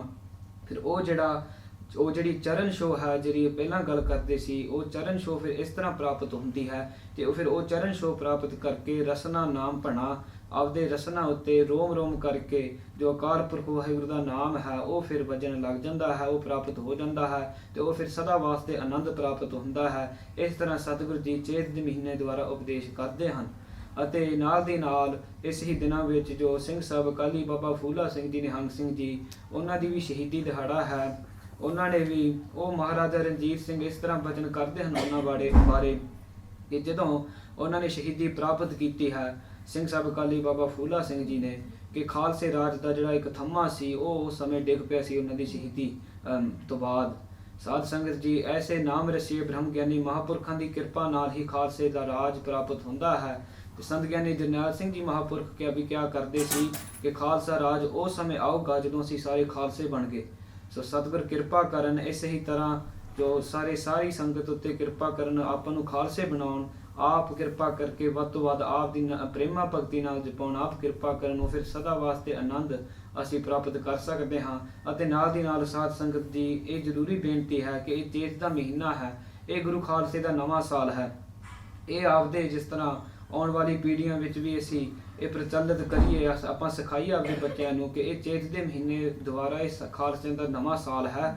ਜਦੋਂ ਫਿਰ ਨਵੇਂ ਸਾਲ ਜਨਵਰੀ ਵਿੱਚ ਅਸੀਂ ਆ ਕਰਕੇ ਗੁਰਦੁਆਰੇ ਜੋ ਉਦੋਂ ਤਾਂ ਸ਼ਹੀਦੀ ਦਿਹਾੜੇ ਚੱਲਦੇ ਹੁੰਦੇ ਹਨ, ਉਹ ਖਾਲਸਿਆਂ ਦਾ ਨਵਾਂ ਸਾਲ ਇਸ ਚੇਤ ਦੇ ਮਹੀਨੇ ਹੀ ਸ਼ੁਰੂ ਹੁੰਦਾ ਹੈ। ਸੋ ਸਤਿਗੁਰ ਕਿਰਪਾ ਕਰਨ, ਚੇਤ ਦੇ ਮਹੀਨੇ ਨਵੇਂ ਸਾਲ ਵਿੱਚ ਸਤਿਗੁਰ ਕਿਰਪਾ ਕਰਨ ਸਾਰੀ ਸੰਗਤ ਤੇ, ਆਪਾਂ ਸਾਰਿਆਂ ਤੇ ਸਤਿਗੁਰ ਕਿਰਪਾ ਕਰਨ, ਖਾਲਸੇ ਬਣਾਉਣ ਤਾਂ ਕਿ ਗੁਰੂ ਪੰਥ ਖਾਲਸੇ ਦੀ ਚੜ੍ਹਦੀ ਕਲਾ ਹੋਵੇ। ਐਸੇ ਬ੍ਰਹਮ ਗਿਆਨੀ ਮਹਾਂਪੁਰਖ ਸਿੰਘ ਸਾਹਿਬ ਅਕਾਲੀ ਫੂਲਾ ਸਿੰਘ ਵਰਗੇ ਇਸੇ ਤਰ੍ਹਾਂ ਬ੍ਰਹਮ ਗਿਆਨੀ ਮਹਾਂਪੁਰਖ ਪੀਰਦੇ ਰਹਿਣ ਖਾਲਸੇ ਪੰਥ ਦੀ ਚੜ੍ਹਦੀ ਕਲਾ ਵਾਸਤੇ। ਸੋ ਸਾਧ ਸੰਗਤ ਜੀ ਰਹੋ ਵਿਚਾਰ, ਜਿਸ ਤਰ੍ਹਾਂ ਪਿਛਲੇ ਹਫ਼ਤਿਆਂ ਵਿੱਚ ਸਤਿਗੁਰੂ ਸ੍ਰੀ ਗੁਰੂ ਨਾਨਕ ਦੇਵ ਸਾਹਿਬ ਜੀ ਮਹਾਰਾਜ ਜੀ ਦੀ ਜੋ ਕਥਾ ਹੈ ਸ੍ਰੀ ਗੁਰੂ ਨਾਨਕ ਪ੍ਰਕਾਸ਼ ਗ੍ਰੰਥ, ਉਹ ਸਤਿਗੁਰਾਂ ਦੀ ਕਿਰਪਾ ਨਾਲ ਲੜੀ ਚੱਲ ਰਹੀ ਹੈ। ਸੋ ਸਤਿਗੁਰ ਕਿਰਪਾ ਕਰਨ, ਪਿਛਲੇ ਹਫ਼ਤੇ ਅਸੀਂ ਸਰਵਨ ਕੀਤਾ ਸੀ ਸਤਿਗੁਰੂ ਸ੍ਰੀ ਗੁਰੂ ਨਾਨਕ ਦੇਵ ਸਾਹਿਬ ਜੀ ਮਹਾਰਾਜ ਜੋ ਬਾਬਾ ਮਹਿਤਾ ਕਾਲੂ ਜੀ ਜਾ ਕਰਕੇ ਪੰਡਿਤ ਹਰਦਿਆਲ ਜੀ ਨੂੰ ਕਹਿੰਦੇ ਹਨ ਕਿ ਇਹ ਬੱਚੇ ਸੁਪੁੱਤਰ, ਮੇਰੇ ਸੁਪੁੱਤਰ ਵਿੱਚ ਕੋਈ ਗੁਣ ਨਹੀਂ ਹੈਗੇ। ਤੇ ਪੰਡਿਤ ਹਰਦਿਆਲ ਜੀ ਫਿਰ ਦੱਸਦੇ ਹਨ ਬਾਬਾ ਮਹਿਤਾ ਕਾਲੂ ਜੀ ਨੂੰ ਕਿ ਇੱਕ ਮੈਂ ਜਿਹੜੀ ਜੋਤਿਸ਼ ਜਦੋਂ ਮੱਤ ਵਿਚਾਰੀ ਸੀ, ਇੱਕ ਗੱਲ ਰਹਿ ਗਈ ਸੀ ਜਿਹੜੀ ਮੈਂ ਤੁਹਾਨੂੰ ਨਹੀਂ ਦੱਸੀ, ਤੇ ਉਹ ਗੱਲ ਉਹ ਸੀ ਕਿ ਜਿਹੜੇ ਸਤਿਗੁਰੂ ਸ੍ਰੀ ਗੁਰੂ ਨਾਨਕ ਦੇਵ ਸਾਹਿਬ ਜੀ ਮਹਾਰਾਜ ਜੀ ਦੇ ਨੇੜੇ ਵਾਲੇ ਸੰਬੰਧੀ ਹਨ, ਉਹਨਾਂ ਨੂੰ ਉਹ ਜਿਹੜੀ ਸਤਿਗੁਰੂ ਸ੍ਰੀ ਗੁਰੂ ਨਾਨਕ ਸਾਹਿਬ ਮਹਾਰਾਜ ਜੀ ਦੀ ਕੀਰਤੀ ਹੈ, ਮਹਿਮਾ ਹੈ, ਉਹ ਨਹੀਂ ਪਛਾਣ ਸਕਣਗੇ। ਜਿਹੜੇ ਦੂਸਰੇ ਸਾਰੇ ਜਗਤ ਦੇ ਲੋਕ ਹੋਣਗੇ ਉਹ ਸਤਿਗੁਰਾਂ ਦੇ ਪੁਜਾਰੀ ਬਣ ਕੇ, ਮੁਰੀਦ ਬਣ ਕਰਕੇ, ਸਿੱਖ ਬਣ ਕਰਕੇ ਉਹ ਫਿਰ ਲਾਹਾ ਪ੍ਰਾਪਤ ਕਰਨਗੇ, ਲਾਭ ਉਠਾਉਣਗੇ। ਪਰ ਜਿਹੜੇ ਸੰਬੰਧੀ ਹੋਣਗੇ ਸਤਿਗੁਰਾਂ ਦੇ ਉਹ ਉਹਨਾਂ ਨੂੰ ਨਹੀਂ ਪਛਾਣਗੇ, ਜਿਹੜੀ ਸਤਿਗੁਰਾਂ ਦੀ ਮਹਿਮਾ ਹੈ ਉਹ ਨਹੀਂ ਪਛਾਣ ਸਕਣਗੇ। ਉਹ ਕੁਝ ਕੀ ਹੋਣਗੇ ਬੇਬੇ ਨਾਨਕੀ ਜੀ ਵਰਗੇ ਜਿਹੜੇ ਲਾਭ ਉਠਾਉਣਗੇ। ਤੇ ਫਿਰ ਨਾਲ ਦੀ ਨਾਲ ਜਦੋਂ ਅਸੀਂ ਕਥਾ ਵਿੱਚ ਸਰਵਨ ਕੀਤਾ ਸੀ ਕਿ ਜਿਹੜੀ ਮਾਤਾ ਤ੍ਰਿਪਤਾ ਜੀ ਸੀ, ਉਹਨਾਂ ਨੂੰ ਸੁਪਨਾ ਆਇਆ ਸੀ ਜਦੋਂ ਸਤਿਗੁਰੂ ਸ੍ਰੀ ਗੁਰੂ ਨਾਨਕ ਦੇਵ ਸਾਹਿਬ ਜੀ ਮਹਾਰਾਜ ਇੱਕ ਪਲੰਗ ਵਿੱਚ ਬਿਰਾਜੇ ਹੋਏ ਸੀ ਅਤੇ ਜਿਹੜੇ ਦੇਵੀ ਦੇਵਤੇ ਸੀ ਉਹ ਆ ਕਰਕੇ ਸਤਿਗੁਰੂ ਨੂੰ ਪੂਜ ਰਹੇ ਸੀ। ਅਤੇ ਫਿਰ ਜਦੋਂ ਮਾਤਾ ਤ੍ਰਿਪਤਾ ਜੀ ਉੱਠੇ ਸੁਪਨੇ ਤੋਂ, ਉਹਨਾਂ ਨੇ ਸਤਿਗੁਰਾਂ ਦੇ ਅੰਗ ਵੇਖੇ ਤੇ ਸੱਚੀ ਹੀ ਪ੍ਰਤੱਖ ਵੇਖ ਲਿਆ ਕਿ ਸਹੀ ਤਰ੍ਹਾਂ ਦੇ ਕੋਈ ਪੂਜਦੇ ਸੀ ਸਤਿਗੁਰਾਂ ਦੇ। ਉਹ ਜਿਹੜਾ ਸਾਰਾ ਚੰਦਨ ਸੀ ਉਹ ਛਿੜਕਿਆ ਹੋਇਆ ਸੀ ਸਤਿਗੁਰਾਂ ਤੇ, ਜਿਹੜੇ ਫੁੱਲਾਂ ਦੀ ਵਰਖਾ ਹੋਈ ਸੀ, ਉਹਨਾਂ ਨੇ ਵੇਖ ਲਿਆ ਕਿ ਪ੍ਰਤੱਖ ਹੀ ਕਿਸੇ ਨੇ ਕੋਈ ਪੂਜ ਕੇ ਗਿਆ ਹੋਇਆ। ਤੇ ਫਿਰ ਉਸ ਸਮੇਂ ਸ੍ਰੀ ਗੁਰੂ ਨਾਨਕ ਸਾਹਿਬ ਮਹਾਰਾਜ ਜੀ ਨੇ ਵੇਖ ਕਰਕੇ ਜਦੋਂ ਉੱਠੇ ਸਤਿਗੁਰੂ ਸ੍ਰੀ ਗੁਰੂ ਨਾਨਕ ਦੇਵ ਸਾਹਿਬ ਜੀ ਮਹਾਰਾਜ, ਇਹ ਜਾਣ ਲਿਆ ਕਿ ਹੁਣ ਮਾਤਾ ਤ੍ਰਿਪਤਾ ਜੀ ਸ੍ਰੀ ਗੁਰੂ ਨਾਨਕ ਦੇਵ ਸਾਹਿਬ ਜੀ ਮਹਾਰਾਜ ਜੀ ਨੂੰ ਅਕਾਲ ਪੁਰਖ ਵਾਹਿਗੁਰੂ ਜਾਣਨ ਲੱਗ ਗਏ। ਤੇ ਫਿਰ ਉਸ ਸਮੇਂ ਸ੍ਰੀ ਗੁਰੂ ਨਾਨਕ ਦੇਵ ਸਾਹਿਬ ਜੀ ਮਹਾਰਾਜ ਜੀ ਨੇ ਆਪਦੇ ਹੁਕਮ ਅਨੁਸਾਰ ਜੋ ਮਾਤਾ ਤ੍ਰਿਪਤਾ ਜੀ ਨੂੰ ਕਿਹਾ ਕਿ ਮਾਤਾ ਜੀ ਹੁਣ ਭੁੱਖ ਲੱਗੀ ਹੈ, ਤੁਸੀਂ ਭੋਜਨ ਜਾ ਕੇ ਛਕਾਓ। ਤੇ ਉਸੇ ਵਕਤ ਫਿਰ ਮਾਤਾ ਤ੍ਰਿਪਤਾ ਜੀ ਭੁੱਲ ਗਏ ਸਾਰਾ ਸੁਪਨਾ। ਤੇ ਉਸ ਸਮੇਂ ਫਿਰ ਜਿਸ ਤਰ੍ਹਾਂ ਪਹਿਲਾਂ ਜਾਣਦੇ ਸੀ ਸਤਿਗੁਰੂ ਸ੍ਰੀ ਗੁਰੂ ਨਾਨਕ ਦੇਵ ਸਾਹਿਬ ਜੀ ਮਹਾਰਾਜ ਜੀ ਨੂੰ, ਉੱਦਾਂ ਹੀ ਜਾਣਨ ਲੱਗ ਗਏ। ਸੋ ਉੱਥੇ ਇਹ ਪਿਛਲੇ ਹਫ਼ਤੇ ਅਸੀਂ ਕਥਾ ਸਰਵਨ ਕੀਤੀ ਹੈ। ਹੁਣ ਇਸ ਹਫ਼ਤੇ ਜਿਹੜੀ ਹੁਣ ਕਥਾ ਸਰਵਨ ਸ਼ੁਰੂ ਹੋਣੀ ਹੈ, ਹੁਣ ਸ੍ਰੀ ਗੁਰੂ ਨਾਨਕ ਸਾਹਿਬ ਮਹਾਰਾਜ ਦੀ ਉਮਰ ਥੋੜੀ ਵੱਡੀ ਹੋ ਗਈ ਹੈ। ਬਾਬਾ ਮਹਿਤਾ ਕਾਲੂ ਜੀ ਇਸ ਤਰ੍ਹਾਂ ਜਾਣ ਕਰਕੇ ਹੁਣ ਸਤਿਗੁਰਾਂ ਨੂੰ ਸਕੂਲੇ ਭੇਜਣਗੇ। ਸੋ ਹੁਣ ਸਤਿਗੁਰ ਕਿਰਪਾ ਕਰਨ, ਜੋ ਸਾਰੀ ਸੰਗਤ ਮਨ ਚਿਤ ਬਿਰਤੀਆਂ ਇਕਾਗਰ ਕਰੋ, ਪ੍ਰੇਮ ਸ਼ਰਧਾ ਨਾਲ ਸ੍ਰੀ ਗੁਰੂ ਨਾਨਕ ਸਾਹਿਬ ਮਹਾਰਾਜ ਦੀ ਕਥਾ ਸਰਵਨ ਕਰੀਏ ਜੀ। ਸਤਨਾਮ ਸ੍ਰੀ ਵਾਹਿਗੁਰੂ ਸਾਹਿਬ ਜੀ। ਸ੍ਰੀ ਬਾਲਾ ਸੰਧੁਰਵਾਚ। ਸੋ ਭਾਈ ਬਾਲਾ ਜੋ ਸੰਧੂ ਗੋਤ ਦਾ ਹੈ, ਉਹ ਹੁਣ ਜਿਹੜੀ ਕਥਾ ਆਊਗੀ ਉਹ ਉਹਨਾਂ ਦੀ ਮੁਖ ਤੋਂ ਕਥਾ ਉਚਾਰਨ ਕੀਤੀ ਹੋਈ ਹੈ। ਚਿਤਰਪਦਾ ਛੰਦ ਯਾਵਿਦ ਖੇਲਤ ਬਾਲਕ ਸੋ ਮਿਲ। ਸੋ ਜਿਸ ਤਰ੍ਹਾਂ ਪਿਛਲੇ ਹਫ਼ਤਿਆਂ ਵਿੱਚ ਅਸੀਂ ਸਰਵਨ ਕੀਤਾ ਹੈ, ਇਸ ਤਰ੍ਹਾਂ ਸਤਿਗੁਰੂ ਸ੍ਰੀ ਗੁਰੂ ਨਾਨਕ ਦੇਵ ਸਾਹਿਬ ਜੀ ਮਹਾਰਾਜ ਆਪਦੇ ਬਾਲਕਾਂ ਨਾਲ ਇਸ ਤਰ੍ਹਾਂ ਰਲ ਮਿਲ ਕੇ ਇਸ ਤਰ੍ਹਾਂ ਖੇਡਦੇ ਹੁੰਦੇ ਸੀ। ਬੋਲਤ ਬੋਲ ਬਿਲਾਸ ਵਿਸਾਲ। ਤੇ ਇਸੇ ਹੀ ਤਰ੍ਹਾਂ ਜੋ ਆਪਦੇ ਬਾਲਕਾਂ ਨਾਲ, ਦੋਸਤਾਂ ਨਾਲ ਬਹੁਤ ਸਾਰੇ ਜੋ ਮਿੱਠੇ ਬਚਨ ਬਿਲਾਸ ਕਰਿਆ ਕਰਦੇ ਸੀ। ਭੂਖਤ ਭੂਖਨ ਸੋ ਬਿਨ ਦੁਖਨ। ਸੋ ਇਸੇ ਹੀ ਤਰ੍ਹਾਂ ਦੁੱਖਾਂ ਤੋਂ ਰਹਿਤ ਸਤਿਗੁਰੂ ਸ੍ਰੀ ਗੁਰੂ ਨਾਨਕ ਦੇਵ ਸਾਹਿਬ ਜੀ ਮਹਾਰਾਜ ਬਿਨਾਂ ਦੁੱਖਾਂ ਤੋਂ, ਇਸੇ ਹੀ ਤਰ੍ਹਾਂ ਉਹਨਾਂ ਦੇ ਸਰੀਰ ਉੱਤੇ ਜੋ ਗਹਿਣੇ ਲਾਏ ਹੋਏ ਸੀ ਉਹ ਬੜੇ ਸੋਭ ਰਹੇ ਸੀ। ਸਤਿਗੁਰਾਂ ਦਾ ਸਰੀਰ ਬੜਾ ਸਜਦਾ ਸੀ। ਖੋਤ ਖਲੂਕਨ ਦੀਨ ਦਇਆਲ। ਅਤੇ ਗਰੀਬਾਂ ਦੇ ਦਿਆਲਤਾ ਕਰਨ ਵਾਲੇ, ਗਰੀਬਾਂ ਦੇ ਮਾਲਕ ਸਤਿਗੁਰੂ ਸ੍ਰੀ ਗੁਰੂ ਨਾਨਕ ਦੇਵ ਸਾਹਿਬ ਜੀ ਮਹਾਰਾਜ ਇਸੇ ਹੀ ਤਰ੍ਹਾਂ ਬਹੁਤ ਸਾਰੇ ਲੋਕਾਂ ਦੇ ਇਸ ਤਰ੍ਹਾਂ ਪਾਪ ਨਾਸ਼ ਕਰਿਆ ਕਰਦੇ ਸੀ। ਭੂਰ ਬਿਦੂਖ ਬਿਦੂਖਨ ਮੈਂ ਤਰ। ਅਤੇ ਇਸ ਤਰ੍ਹਾਂ ਸਤਿਗੁਰੂ ਜੀ ਪ੍ਰਤੀਤ ਹੁੰਦਾ ਸੀ ਜਦੋਂ ਸਤਿਗੁਰੂ ਜੀ ਆਪਦੇ ਬਾਲਕਾਂ ਨਾਲ ਜੋ ਲੋਕ ਲੰਘਦੇ ਸੀ, ਜਿਸ ਤਰ੍ਹਾਂ ਕਥਾ ਕਰਿਆ ਕਰਦੇ ਸੀ, ਭਜਨ ਕਰਦੇ ਹੁੰਦੇ ਸੀ, ਇਸ ਤਰ੍ਹਾਂ ਪ੍ਰਤੀਤ ਹੁੰਦਾ ਸੀ ਕਿ ਜੇ ਪੰਡਤਾਂ ਵਿੱਚ ਇੱਕ ਵਿਦਵਾਨ ਪੰਡਤ ਆ ਕਰਕੇ ਕਥਾ ਕਰਨ ਲੱਗ ਪਏ। ਇਸ ਤਰ੍ਹਾਂ ਸਤਿਗੁਰੂ ਜੀ ਅਕਾਲ ਪੁਰਖ ਵਾਹਿਗੁਰੂ ਦੇ ਸਰੂਪ ਬਹੁਤ ਵਿਦਵਾਨ ਵਾਲੀ ਕਥਾ ਕਰਿਆ ਕਰਦੇ ਸੀ। ਰੂਖਨ ਕੇ ਕਬ ਰਾਜਤ ਸਾਲ। ਅਤੇ ਆਪਦੇ ਹੁਕਮ ਅਨੁਸਾਰ ਜਦੋਂ ਸਤਿਗੁਰਾਂ ਦਾ ਜੀ ਕਰਿਆ ਕਰਦਾ ਸੀ, ਜਿੱਥੇ ਜਿੱਥੇ ਵੀ ਜਾਂਦੇ ਸੀ ਸਤਿਗੁਰੂ ਜੀ ਆਪਦੇ ਹੁਕਮ ਅਨੁਸਾਰ ਕਦੇ ਕਦੇ ਦਰਖਤਾਂ ਥੱਲੇ ਬਿਰਾਜ ਜਾਂਦੇ ਸੀ। ਬਾਲ ਰਹੇ ਅਲ ਬਾਲਤ ਜਾਲ। ਅਤੇ ਜਿਹੜੇ ਬਾਲਕ ਸੀ ਨਾਲ ਉਹ ਆਲੇ ਦੁਆਲੇ ਸਤਿਗੁਰਾਂ ਦਾ ਘੇਰਾ ਕਰ ਲੈਂਦੇ ਸੀ। ਜਿੱਥੇ ਜਿੱਥੇ ਵੀ ਸਤਿਗੁਰੂ ਸ੍ਰੀ ਗੁਰੂ ਨਾਨਕ ਦੇਵ ਸਾਹਿਬ ਜੀ ਮਹਾਰਾਜ ਜਾਂਦੇ ਸੀ ਉਹ ਨਾਲ ਨਾਲ ਜਿੱਥੇ ਵੀ ਸਤਿਗੁਰ ਜਾਂਦੇ ਸੀ ਉਹ ਨਾਲ ਨਾਲ ਹੀ ਹੁੰਦੇ ਸੀ। ਬਲੋਕਤ ਲੋਚਨ ਹੋਤ ਨਿਹਾਲ। ਅਤੇ ਉਹ ਜਿਹੜੇ ਬਾਲਕ ਸੀ ਸਤਿਗੁਰਾਂ ਦੇ ਦਰਸ਼ਨ ਕਰਕੇ ਆਪਦੇ ਅੱਖਾਂ ਨਾਲ ਸਤਿਗੁਰਾਂ ਨੂੰ ਵੇਖ ਕਰਕੇ ਨਦਰੋਂ ਨਦਰ ਨਿਹਾਲ ਹੋ ਜਾਂਦੇ ਸੀ। ਮਰ ਹਰੀ ਛੰਦ ਹੇਰਤ ਸੁਤ ਕਾਲੂ ਹਰ ਕਬਿਸਾਲੂ। ਅਤੇ ਫਿਰ ਹੁਣ ਬਾਬਾ ਮਹਿਤਾ ਕਾਲੂ ਜੀ ਜਿਹੜੇ ਸੀ ਉਹਨਾਂ ਨੇ ਜੋ ਸਤਿਗੁਰ ਸ੍ਰੀ ਗੁਰੂ ਨਾਨਕ ਦੇਵ ਸਾਹਿਬ ਜੀ ਮਹਾਰਾਜ ਦੀ ਉਮਰ ਵੇਖ ਕਰਕੇ ਉਹਨਾਂ ਦੀ ਵੱਡੀ ਉਮਰ ਵੇਖ ਕਰਕੇ ਬੜੇ ਖੁਸ਼ ਹੋ ਗਏ ਸੀ, ਆਨੰਦ ਵਿੱਚ ਆ ਗਏ ਸੀ। ਪੜਨੋ ਚਿਤ ਮਨ ਜਾਨ। ਅਤੇ ਆਪਦੇ ਮਨ ਵਿੱਚ ਇਸ ਤਰ੍ਹਾਂ ਵਿਚਾਰ ਕਰਦੇ ਸੀ ਕਿ ਹੁਣ ਸਤਿਗੁਰਾਂ ਦੀ ਉਮਰ ਪੜਨ ਵਾਲੀ ਹੋ ਗਈ ਹੈ, ਉਹ ਪੜਨੇ ਯੋਗ ਹੋ ਗਏ ਹਨ। ਹਮ ਕਾਜ ਵਸੇਖਾ ਸੀਖਾ ਲੇਖਾ। ਅਤੇ ਜਿਸ ਤਰ੍ਹਾਂ ਆਪ ਕੰਮ ਕਰਿਆ ਕਰਦੇ ਸੀ ਪਟਵਾਰੀ ਦਾ, ਇਸ ਤਰ੍ਹਾਂ ਵੇਖਿਆ ਮਨ ਵਿੱਚ ਵਿਚਾਰ ਕੀਤੀ ਕਿ ਹੁਣ ਵੱਡੇ ਹੋ ਗਏ ਹਨ, ਉਮਰ ਵੱਡੀ ਹੋ ਗਈ ਹਨ, ਜਿਸ ਤਰ੍ਹਾਂ ਆਪ ਕੰਮ ਕਾਰਜ ਕਰਦੇ ਹਨ ਉਹ ਵੀ ਸ੍ਰੀ ਗੁਰੂ ਨਾਨਕ ਦੇਵ ਸਾਹਿਬ ਜੀ ਮਹਾਰਾਜ ਸਾਰੀ ਪੜ੍ਹ ਲਿਖ ਕੇ ਸਿੱਖ ਕੇ ਸਾਰਾ ਕੁਝ ਇਸ ਤਰ੍ਹਾਂ ਕੰਮ ਸ਼ੁਰੂ ਕਰ ਲੈਣ ਵੱਡੇ ਹੋ ਕੇ। ਬੈਸ ਅਬ ਹੈ ਪਹਿਚਾਨ। ਇਸ ਤਰ੍ਹਾਂ ਉਹਨਾਂ ਦੀ ਜਿਹੜੀ ਉਮਰ ਸੀ 5 ਸਾਲਾਂ ਤੋਂ ਉੱਪਰ ਹੋ ਗਈ ਸੀ। ਇਸ ਤਰ੍ਹਾਂ ਪਹਿਚਾਨ ਕਰਕੇ ਉਹਨਾਂ ਨੇ ਮਨ ਵਿੱਚ ਵਿਚਾਰ ਕਰ ਲਈ ਕਿ ਹੁਣ ਪੜ੍ਹਨਾ ਸਿਖਾਉਣਾ ਉਹਨਾਂ ਨੂੰ। ਕਾਰੰਗ ਪਟਵਾਰੀ ਗ੍ਰਾਮ ਹੈ ਸਾਰੀ। ਜਿਸ ਤਰ੍ਹਾਂ ਆਪ ਸਾਰੇ ਪਿੰਡਾਂ ਦੇ ਪਟਵਾਰੀ ਦਾ ਕੰਮ ਕਰਿਆ ਕਰਦੇ ਹਨ ਬਾਬਾ ਮਹਿਤਾ ਕਾਲੂ ਜੀ। ਕਰਨੋ ਚਿਤ ਤਬ ਹੋਏ। ਇਸ ਤਰ੍ਹਾਂ ਵਿਚਾਰ ਕਰਦੇ ਹਨ ਕਿ ਇਹ ਪੜ੍ਹ ਸਿੱਖ ਕੇ ਇਹ ਫਿਰ ਉਹ ਪਟਵਾਰੀ ਦਾ ਕੰਮ ਦੇ ਯੋਗ ਹੋ ਜਾਣਗੇ ਬਾਬਾ ਸ੍ਰੀ ਗੁਰੂ ਨਾਨਕ ਦੇਵ ਸਾਹਿਬ ਜੀ ਮਹਾਰਾਜ। ਪਾਂਦੇ ਪਹਿ ਬੈਸੇ ਹੋ ਮਮ ਜੈਸੇ। ਗੋਪਾਲ ਪਾਂਦੇ ਜਦੋਂ ਲੈ ਕੇ ਗਏ ਗੋਪਾਲ ਪਾਂਦੇ ਦੇ, ਜਦੋਂ ਸਤਿਗੁਰੂ ਸ੍ਰੀ ਗੁਰੂ ਨਾਨਕ ਸਾਹਿਬ ਮਹਾਰਾਜ ਜੀ ਗੋਪਾਲ ਪਾਂਦੇ ਨਾਲ ਬੈਠਣਗੇ, ਉਹ ਸਤਿਗੁਰਾਂ ਦਾ ਉਸਤਾਦ ਨੇ ਗੋਪਾਲ ਪਾਂਦੇ, ਜਦੋਂ ਉਹਨਾਂ ਨਾਲ ਬੈਠਣਗੇ ਫਿਰ ਉਹ ਪੜ੍ਹ ਲਿਖਣ ਨੂੰ ਸਿੱਖਣਗੇ। ਸੰਖਿਆ ਨਿਪੁੰਨੰ ਸੋਏ। ਜਿਹੜੀ ਸਾਰੀ ਗਿਣਤੀ ਦੀ ਸਿੱਖਿਆ ਹੈ, ਜਿਹੜੀ ਗਿਣਤੀ ਦੀ ਹੈ ਉਹ ਫਿਰ ਸਿੱਖ ਲੈਣਗੇ ਉਤੋਂ। ਬਹੁ ਗੁਣੀ ਅਲਾਵਹਿ ਸੁਤ ਨ ਪੜਾਵਹਿ। ਤੇ ਇਸ ਤਰ੍ਹਾਂ ਮਨ ਵਿੱਚ ਵਿਚਾਰ ਕਰਦੇ ਹਨ ਕਿ ਜਿਹੜੇ ਬਹੁਤ ਗੁਣਾਂ ਵਾਲੇ ਲੋਕ ਹਨ ਇਸ ਤਰ੍ਹਾਂ ਕਹਿੰਦੇ ਹਨ ਕਿ ਹਾਂਜੀ ਸੋ ਸ਼ਤਰੂ ਸਮਤਾਤ। ਇਸ ਤਰ੍ਹਾਂ ਕਹਿੰਦੇ ਹਨ ਕਿ ਜਿਹੜਾ ਇੱਕ ਸੁਪੁੱਤਰ ਹੋਵੇ ਤੇ ਉਹਦਾ ਪਿਤਾ ਹੋਵੇ, ਜੇ ਉਹਦਾ ਪਿਤਾ ਸੁਪੁੱਤਰ ਨੂੰ ਪੜਨ ਨੂੰ ਨਾ ਲਾਵੇ ਫਿਰ ਉਹ ਦੁਸ਼ਮਣ ਦੇ ਬਰਾਬਰ ਹੋ ਜਾਂਦਾ। ਇਸ ਤਰ੍ਹਾਂ ਕਹਿੰਦੇ ਹੁੰਦੇ ਹਨ ਗੁਣਾਂ ਵਾਲੇ ਲੋਕ। ਸੋਭਾ ਨਹਿ ਪਾਵਹਿ ਮਤ ਨਹਿ ਆਵਹਿ। ਕਿਉਂ ਕਰਕੇ ਉਹ ਜਿਹੜਾ ਫਿਰ ਸੁਪੁੱਤਰ ਹੁੰਦਾ ਹੈ ਉਹ ਸੋਭਾ ਨਹੀਂ ਪਾਉਂਦਾ, ਉਹ ਫਿਰ ਅਕਲ ਨਹੀਂ ਸਿੱਖਦਾ, ਮਤ ਨਹੀਂ, ਬੁੱਧੀਵਾਨ ਨਹੀਂ ਹੁੰਦਾ। ਜਗ ਮੈਂ ਇਹ ਬਖਿਆਤ। ਇਹ ਜਗਤ ਦੇ ਵਿੱਚ ਬਹੁਤ ਪ੍ਰਚਲਿਤ ਇਹ ਗੱਲ ਹੈ ਕਿ ਜਿਹੜਾ ਫਿਰ ਪਿਤਾ ਆਪਦੇ ਸੁਪੁੱਤਰ ਨੂੰ ਪੜਨ ਨੂੰ ਨਾ ਲਾਵੇ ਉਹ ਫਿਰ ਦੁਸ਼ਮਣ ਦੇ ਬਰਾਬਰ ਹੋ ਜਾਂਦਾ ਹੈ। ਨਹਿ ਦਰਬ ਖਟਾਊ ਭੋਰ ਸੁਭਾਉ। ਉਹ ਫਿਰ ਭੋਲਾ ਜਿਹਾ ਸੁਭਾਅ ਰਹਿੰਦਾ ਹੈ, ਉਹਨਾਂ ਨੂੰ ਅਕਲ ਨਹੀਂ ਆਉਂਦੀ। ਸਮਝ ਨਾ ਕੋ ਬਿਦ ਸੋਏ। ਅਤੇ ਫਿਰ ਕੁਝ ਵੀ ਨਹੀਂ ਸਮਝ ਆਉਂਦਾ ਉਹਨਾਂ ਨੂੰ ਜਿਹੜਾ ਕੋਈ ਪੜਿਆ ਨਹੀਂ ਹੁੰਦਾ। ਇਉ ਹਿਰਦੈ ਵਿਚਾਰਾ ਕਲ ਭੂਨ ਸਾਰਾ। ਸੋ ਇਸ ਤਰ੍ਹਾਂ ਜੋ ਬਾਬਾ ਮਹਿਤਾ ਕਾਲੂ ਜੀ ਇਸ ਤਰ੍ਹਾਂ ਦੇ ਹਿਰਦੇ ਵਿੱਚ ਵਿਚਾਰ ਕਰਦੇ ਲੈ ਜਾਵੋ ਸੁਤ ਕੋਏ। ਇਸ ਤਰ੍ਹਾਂ ਆਪਦੇ ਮਨ ਵਿੱਚ ਵਿਚਾਰ ਕਰ ਲਈ ਕਿ ਹੁਣ ਸਵੇਰੇ ਕੱਲ ਨੂੰ ਲੈ ਕੇ ਜਾਣਗੇ ਸਤਿਗੁਰੂ ਸ੍ਰੀ ਗੁਰੂ ਨਾਨਕ ਦੇਵ ਸਾਹਿਬ ਜੀ ਮਹਾਰਾਜ ਜੀ ਨੂੰ ਪੜਨ ਲਈ। ਜਬ ਭੀ ਪ੍ਰਭਾਤਾ ਲੇਕਰ ਤਾਤਾ। ਤੇ ਇਸੇ ਹੀ ਤਰ੍ਹਾਂ ਵਿਚਾਰ ਕਰਦੇ ਰਾਤ ਹੋ ਗਈ ਅਤੇ ਫਿਰ ਇਸ ਤਰ੍ਹਾਂ ਸੌਂ ਗਏ ਬਾਬਾ ਮਹਿਤਾ ਕਾਲੂ ਜੀ। ਚੱਲਣੇ ਭਇਓ ਤਿਆਰ। ਅਤੇ ਫਿਰ ਦੋਵੇਂ ਸਵੇਰੇ ਉੱਠ ਕੇ ਸਤਿਗੁਰੂ ਸ੍ਰੀ ਗੁਰੂ ਨਾਨਕ ਦੇਵ ਸਾਹਿਬ ਜੀ ਮਹਾਰਾਜ ਅਤੇ ਬਾਬਾ ਮਹਿਤਾ ਕਾਲੂ ਜੀ ਦੋਵੇਂ ਸਵੇਰੇ ਉੱਠ ਕੇ ਚੱਲਣ ਲਈ ਤਿਆਰ ਹੋ ਗਏ। ਅਸ਼ਤ ਭਰ ਥਾਰੀ ਬਹੁਰ ਸੁਪਾਰੀ। ਅਤੇ ਫਿਰ ਜਿਸ ਤਰ੍ਹਾਂ ਉਸ ਸਮੇਂ ਦੀ ਮਰਿਆਦਾ ਸੀ, ਰੀਤੀ ਸੀ, ਬਾਬਾ ਮਹਿਤਾ ਕਾਲੂ ਜੀ ਨੇ ਇੱਕ ਥਾਲ ਲੈ ਕਰਕੇ ਚੌਲ ਨਾਲ ਭਰ ਕੇ ਥੋੜੇ ਸੁਪਾਰੀ ਵੀ ਪਾਏ ਵਿੱਚ। ਲੀਨੀ ਕਰ ਮਹਿ ਧਾਰ। ਅਤੇ ਉਹ ਫਿਰ ਹੱਥ ਵਿੱਚ ਲੈ ਕਰਕੇ ਤਿਆਰ ਹੋ ਗਏ ਜਾਣ ਨੂੰ। ਪਟ ਨਵ ਪਰਾਏ ਸੁਭਗ ਸੁਹਾਏ। ਤੇ ਇਧਰੋਂ ਫਿਰ ਮਾਤਾ ਤ੍ਰਿਪਤਾ ਜੀ ਜੋ ਬਹੁਤ ਨਵੇਂ ਸੁੰਦਰ ਸੋਹਣੇ ਕੱਪੜੇ ਤਿਆਰ ਕਰਕੇ ਸਤਿਗੁਰੂ ਸ੍ਰੀ ਗੁਰੂ ਨਾਨਕ ਦੇਵ ਸਾਹਿਬ ਜੀ ਮਹਾਰਾਜ ਜੀ ਨੂੰ ਸਕੂਲ ਲਈ ਤਿਆਰ ਕਰਦੇ ਹਨ ਮਾਤਾ ਤ੍ਰਿਪਤਾ ਜੀ। ਚੱਲਿਓ ਤਾਤ ਸੰਗ ਤਾਤ। ਫਿਰ ਦੋਵੇਂ ਪਿਤਾ ਸੁਪੁੱਤਰ ਬਾਬਾ ਮਹਿਤਾ ਕਾਲੂ ਜੀ ਤੇ ਧੰਨ ਧੰਨ ਸ੍ਰੀ ਗੁਰੂ ਨਾਨਕ ਦੇਵ ਸਾਹਿਬ ਜੀ ਮਹਾਰਾਜ ਦੋਵੇਂ ਤਿਆਰ ਹੋ ਗਏ ਅਤੇ ਚੱਲ ਪਏ। ਗਤ ਚੰਚਲ ਚਾਰੀ ਗਜ ਸੁਤਵਾਰੀ। ਸੋ ਜਿਸ ਤਰ੍ਹਾਂ ਇੱਕ ਹਾਥੀ ਦਾ ਪੁੱਤ ਹੋਵੇ, ਜਿਸ ਤਰ੍ਹਾਂ ਉਹ ਆਪਦੇ ਆਨੰਦ ਵਿੱਚ ਆਪਦੇ ਮਸਤ ਵਿੱਚ ਜਿਸ ਤਰ੍ਹਾਂ ਉਹ ਤੁਰਿਆ ਕਰਦਾ, ਇਸੇ ਹੀ ਤਰ੍ਹਾਂ ਸਤਿਗੁਰੂ ਸ੍ਰੀ ਗੁਰੂ ਨਾਨਕ ਦੇਵ ਸਾਹਿਬ ਜੀ ਮਹਾਰਾਜ ਦੀ ਤੋਰ ਹੈ। ਹੀਰਤ ਹਰਖਤ ਮਾਤ। ਅਤੇ ਇਹ ਵੇਖ ਕਰਕੇ ਮਾਤਾ ਤ੍ਰਿਪਤਾ ਜੀ ਬੜੇ ਖੁਸ਼ ਹੁੰਦੇ ਹਨ, ਬੜੇ ਆਨੰਦ ਵਿੱਚ ਆਉਂਦੇ ਹਨ ਕਿ ਮੇਰਾ ਪੁੱਤਰ ਹੁਣ ਸਕੂਲ ਚੱਲਿਆ ਹੈ। ਸਵਈਆ ਜਲ ਜਾਤ ਸਿਹੈ ਪਦ ਜਾਤ ਚੱਲੇ। ਤੇ ਜਿਹੜੇ ਸਤਿਗੁਰੂ ਸ੍ਰੀ ਗੁਰੂ ਨਾਨਕ ਦੇਵ ਸਾਹਿਬ ਜੀ ਮਹਾਰਾਜ ਜੀ ਦੇ ਚਰਨ ਕਮਲ ਹਨ ਉਹ ਕਮਲਾਂ ਦੇ ਵਾਂਗ ਹਨ।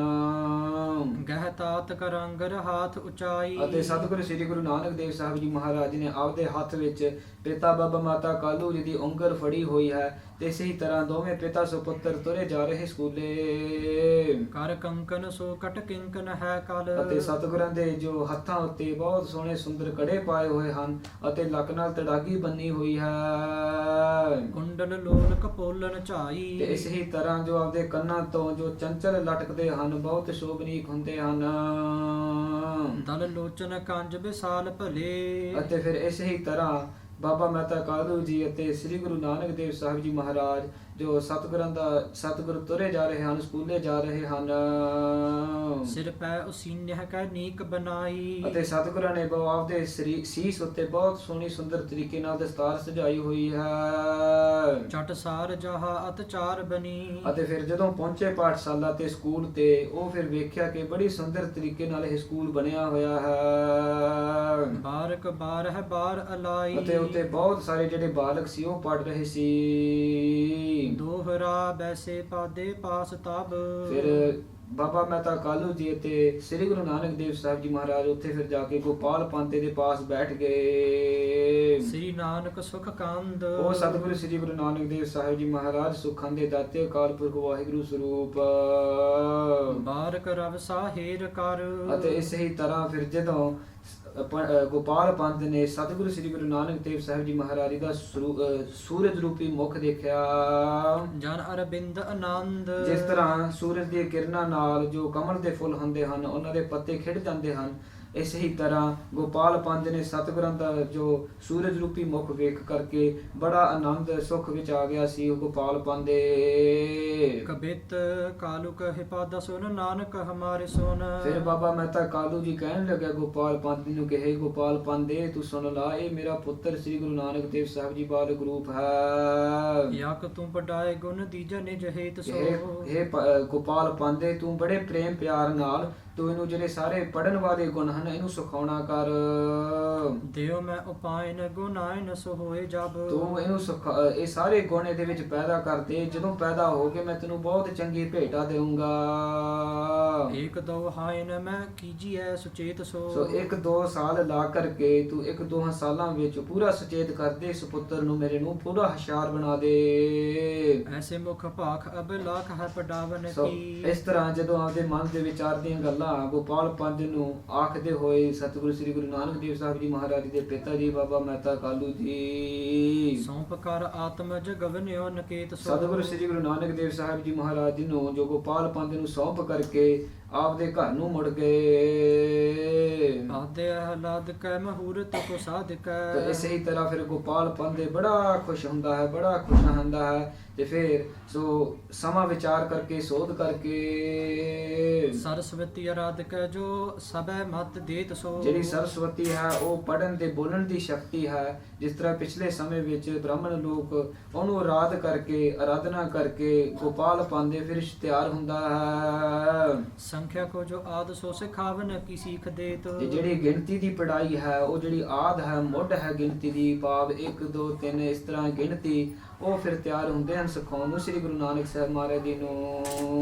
ਸੰਖਿਆ ਤੇ ਅਸੰਖਤਾ ਕੋ ਸੰਖਿਆ ਕੋ ਸਿਖਾਵਈ। ਜਿਹੜੇ ਅਗਿਣਤ ਸਰੂਪ ਅਕਾਲ ਪੁਰਖ ਵਾਹਿਗੁਰੂ ਦੇ ਸ੍ਰੀ ਗੁਰੂ ਨਾਨਕ ਦੇਵ ਸਾਹਿਬ ਜੀ ਮਹਾਰਾਜ ਜੀ ਜੋ ਗਿਣਤੀ ਤੋਂ ਰਹਿਤ ਹਨ ਉਹਨਾਂ ਨੂੰ ਗਿਣਤੀ ਸਿਖਾਉਣ ਵਾਸਤੇ ਗੋਪਾਲ ਪੰਤ ਤਿਆਰ ਹੁੰਦਾ ਹੈ। ਜਨਕ ਬਿਸਾਏ ਗਇਓ ਤਾਦੇ ਤੇ ਮਾਨ ਕਹਿਓ। ਤੇ ਇਸੇ ਹੀ ਤਰ੍ਹਾਂ ਬਹੁਤ ਸਾਰਾ ਤਿਆਰ ਹੁੰਦਾ ਹੈ ਗੋਪਾਲ ਪੰਤ ਪਟੇ ਅਨ ਬਾਕ ਜੈਸੇ ਪਾਂਦਾ ਸੋ ਪਟਾਵਈ। तो जिस तरह गोपाल पांडे पढ़ता सी पिछे गुरु नानक देव साहब जी महाराज क्यों करके बाबा मेहता कालू जी सतगुरु श्री गुरु नानक देव साहब जी महाराज जी नूं छड्ड गए ते उन्हां दे सत्कार करके जिद्दां पंडित गोपाल पांडे पढ़ता सी पिछे सतगुरु श्री गुरु नानक देव साहब जी महाराज पढ़ी जांदे सी। जान मतवान अप्रमाण हर खान मा। ਜਿਹੜਾ ਗੋਪਾਲ ਪਾਂਡੇ ਸੀ ਉਹ ਬੜਾ ਖੁਸ਼ ਹੁੰਦਾ ਸੀ ਵੇਖ ਕਰਕੇ ਕਿ ਇਹ ਬਹੁਤ ਬੁੱਧੀਵਾਨ ਹੋਊਗਾ। ਬਹੁਤ ਖੁਸ਼ ਹੋ ਗਿਆ ਸੀ ਗੋਪਾਲ ਪਾਂਡੇ ਸੁਣ ਕਰਕੇ। ਕੀਨੋ ਅਨੁਮਾਨ ਇਹੋ ਦੇਰ ਨਾ ਲਗਾਵਈ। ਤੇ ਇਸ ਤਰ੍ਹਾਂ ਮਨ ਵਿੱਚ ਵਿਚਾਰ ਕਰ ਲਈ, ਇਸ ਤਰ੍ਹਾਂ ਸੋਚ ਲਿਆ ਕਿ ਇਹ ਜਿਹੜਾ ਬਾਲਕ ਹੈ ਇਹਨੂੰ ਬਾਹਲੀ ਦੇਰ ਨਹੀਂ ਲੱਗਣੀ ਸਾਰੀ ਪੜ੍ਹਾਈ ਕਰਨ ਨੂੰ। ਇਹਨੇ ਬਹੁਤ ਬੁੱਧੀਵਾਨ ਹੈ, ਇਹਨੂੰ ਛੇਤੀ ਇਹਨੇ ਪੜ੍ਹ ਸਿੱਖ ਲੈਣਾ। ਪੜ੍ਹੈ ਤਤਕਾਲ ਤਨ ਪਾਇਓ ਹੈ ਵਿਸਾਲ। ਅਤੇ ਪੜ੍ਹੈ ਤਤਕਾਲ ਤੇ ਪਾਇਓ ਵਿਸਾਲ। ਅਤੇ ਇਸ ਤਰ੍ਹਾਂ ਫਿਰ ਜਦੋਂ ਗੋਪਾਲ ਪਾਂਦੇ ਨੇ ਇਸ ਤਰ੍ਹਾਂ ਵੇਖਣਾ ਕੀਤਾ ਕਿ ਇਹ ਬਹੁਤ ਬੁੱਧੀਮਾਨ ਹਨ, ਇਸ ਤਰ੍ਹਾਂ ਬਹੁਤ ਸਾਰੇ ਖੁਸ਼ ਹੋਏ। ਬਾਲ ਭਲ ਮਤ ਸਾਲ ਤੁਲ ਯਾ ਕੀ ਕੋ ਨਾ ਪਾਵਈ। ਇਸ ਤਰ੍ਹਾਂ ਸੋਚ ਲਿਆ ਆਪਦੇ ਮਨ ਵਿੱਚ ਕਿ ਇਹ ਬਹੁਤ ਬੁੱਧੀਮਾਨ ਹੈ ਤੇ ਇਹ ਬਹੁਤ ਗੁਣਾਂ ਦਾ ਘਰ ਹੈ ਤੇ ਇਹਦੇ ਵਾਂਗ ਜਿਹੜੇ ਦੂਸਰੇ ਬਾਲਕ ਹੈ ਕੋਈ ਨਹੀਂ ਤੁਲਨਾ ਕਰ ਸਕਦਾ। ਗੁਰੂ ਨਾਨਕ ਦੇਵ ਜੀ ਇਕੱਲੇ ਹੀ ਹਨ, ਕੋਈ ਬਾਲਕ ਇਹਨਾਂ ਵਰਗਾ ਨਹੀਂ ਹੈਗੇ। ਇੱਕ ਦਿਨ ਸਾਰੋ ਪੜਿਓ ਪਾਲੇ ਜੋ ਉਚਾਰ ਬੈ। ਤੇ ਫਿਰ ਇੱਕ ਦਿਨ ਵਿੱਚ ਹੀ ਸਤਿਗੁਰੂ ਸ੍ਰੀ ਗੁਰੂ ਨਾਨਕ ਦੇਵ ਸਾਹਿਬ ਜੀ ਮਹਾਰਾਜ ਜੀ ਨੇ ਗੋਪਾਲ ਪਾਂਦੇ ਪਾਸੋਂ ਜੋ ਸਾਰੀ ਪੜ੍ਹ ਲਿਖ ਲਿਆ, ਸਿੱਖ ਲਿਆ। ਸੰਜ ਪਈ ਐਨ ਆਏ ਅਜਰ ਸੁਹਾਇਓ ਹੈ। ਤੇ ਇਸੇ ਤਰ੍ਹਾਂ ਫਿਰ ਸ਼ਾਮ ਦਾ ਸਮਾਂ ਹੋ ਗਿਆ ਸੀ। ਸਤਿਗੁਰੂ ਸ੍ਰੀ ਗੁਰੂ ਨਾਨਕ ਦੇਵ ਸਾਹਿਬ ਜੀ ਮਹਾਰਾਜ ਮੁੜੇ ਜਾ ਕੇ ਆਪਦੇ ਘਰ ਜਾ ਕਰਕੇ ਪਹੁੰਚੇ ਤੇ ਵਿਹੜੇ ਵਿੱਚ ਜਾ ਕਰਕੇ ਬੜੇ ਸ਼ੋਭਨੀਕ ਹੋਏ। ਹੀਰ ਹਰ ਖਾਏ ਮਾਏ ਅੰਕ ਮੈਂ ਬਸਾਏ ਲਏ। ਅਤੇ ਮਾਤਾ ਤ੍ਰਿਪਤਾ ਜੀ ਬਹੁਤ ਹੀ ਖੁਸ਼ ਹੋਏ, ਆਨੰਦ ਵਿੱਚ ਆਏ ਸਤਿਗੁਰੂ ਨੂੰ ਵੇਖ ਕਰਕੇ। ਇੰਨੇ ਪ੍ਰੇਮ ਪਿਆਰ ਵਿੱਚ ਆ ਕਰਕੇ ਸਤਿਗੁਰੂ ਨੂੰ ਗੋਦੀ ਵਿੱਚ ਲੈ ਲਿਆ। ਬੂਝਿਓ ਪੜਿਓ ਕੈਸੇ ਪੈੜਾ ਆਨਨ ਅਲਾਇਓ ਹੈ। ਅਤੇ ਫਿਰ ਇਸ ਤਰ੍ਹਾਂ ਪੁੱਛਣਾ ਕੀਤਾ ਸਤਿਗੁਰੂ ਸ੍ਰੀ ਗੁਰੂ ਨਾਨਕ ਦੇਵ ਸਾਹਿਬ ਜੀ ਮਹਾਰਾਜ ਜੀ ਨੂੰ ਮਾਤਾ ਤ੍ਰਿਪਤਾ ਜੀ ਨੇ ਕਿ ਤੁਸੀਂ ਦੱਸੋ ਕੀ ਸਿੱਖ ਕੇ ਆਏ ਹੋ ਤੁਸੀਂ। ਤੇ ਫਿਰ ਸ੍ਰੀ ਗੁਰੂ ਨਾਨਕ ਦੇਵ ਸਾਹਿਬ ਜੀ ਮਹਾਰਾਜ ਜਿਸ ਤਰ੍ਹਾਂ ਪੜ੍ਹ ਸਿੱਖ ਕੇ ਆਏ ਉਸ ਤਰ੍ਹਾਂ ਮੁਖ ਤੋਂ ਉਚਾਰਨਾ ਕੀਤਾ। ਖਾਏ ਅਨ ਰੈਨ ਪੁਨ ਕੀਨੀ ਸੁਖ ਸੈਨ ਤਾਪ। ਅਤੇ ਫਿਰ ਉਸ ਤੋਂ ਬਾਅਦ ਭੋਜਨ ਛਕ ਕਰਕੇ ਸ਼ਾਮ ਦਾ ਸਮਾਂ ਹੋ ਗਿਆ ਸੀ। ਭੋਜਨ ਛਕ ਕਰਕੇ ਫਿਰ ਰਾਤ ਵੀ ਆਈ ਸੀ।